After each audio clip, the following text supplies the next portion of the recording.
अस्सलामुअलैकुम। उम्मीद करती हूँ आप सब खैरियत से होंगे। आज का जो हमारा टॉपिक है वो है न्यूक्लियोइड। आज न्यूक्लियोइड का टॉपिक है, बहुत ही आसान है। तो ये न्यूक्लियोइड क्या है?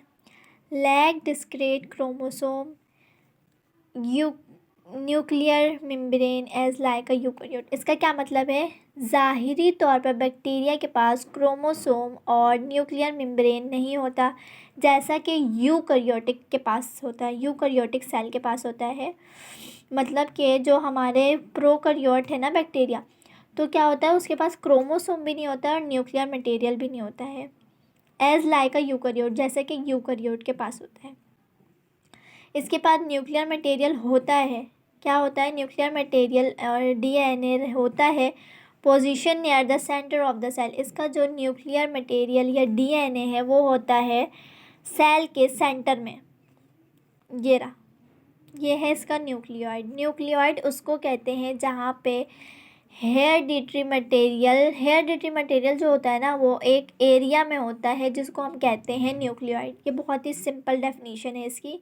जहाँ पे हेरेडिटरी मटेरियल हो उसको एक जगह पे होती है ना, एक हर चीज़ की एक जगह है। साइटोप्लाज्म एक अलग जगह पे है, वैसे ही हेरेडिटरी मटेरियल जिस जगह पे होती है और उस जगह को हम लोग कहते हैं न्यूक्लियोइड।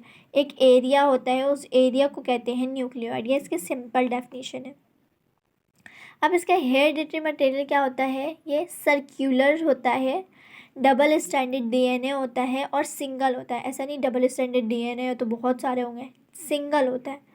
क्योंकि हम यहाँ पे बात कर रहे हैं बैक्टीरिया की। न्यूक्लियर मटेरियल बैक्टीरिया के पास कैसा होता है? तो सर्क्यूलर होता है, डबल स्टैंडर्ड होता है डीएनए और सिंगल होता है। सिंगल मीन्स हैप्लॉइड होता है। इसकी सिंपल से डेफिनेशन है, nuclear is aggregated as an irregular shape. जो न्यूक्लियोइड है वो इरेगुलर शेप में होता है, जहाँ जिसके अंदर हमारा सर्क्यूलर डीएनए होता है। इरेगुलर शेप का होता है न्यूक्लियोइड, जिसके अंदर हमारा न्यूक्लियर मटेरियल है। Area they are called nucleoid. इस एरिया को हम कहते हैं जहाँ पे हमारा न्यूक्लियर मटेरियल पड़ा हुआ है, उस एरिया को हम कहते हैं न्यूक्लियोइड। यही इसकी सिंपल डेफिनेशन है। Nuclear is aggregated as an irregular shape dense area, they are called nucleoid. अब हम न्यूक्लियोइड को न्यूक्लियर रीजन भी कह सकते हैं और न्यूक्लियर बॉडी भी कह सकते हैं। तो बहुत ही आसान सा टॉपिक था ये, कि क्रोमोसोम और न्यूक्लियर मेम्ब्रेन बैक्टीरिया के बॉडी में नहीं होते, जैसा कि यूकैरियोटिक के बॉडी में क्रोमोसोम और न्यूक्लियर मेम्ब्रेन होते हैं। न्यूक्लियर मटेरियल डीएनए इनके पास होता है, कहाँ पे होता है? सेंटर के सेल में होता है, और जहाँ पे ये होता है उस एरिया को हम कहते हैं न्यूक्लियोइड।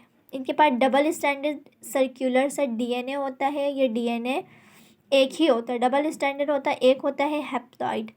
आज का टॉपिक, उम्मीद है आप लोगों को अच्छा लगा हो, ये टॉपिक पसंद आई हो, समझ आया तो लाइक करें, सब्सक्राइब करें, और अगर आप चाहें तो इस लेक्चर को अपने पास उतार भी सकते हैं। अल्लाह हाफिज़।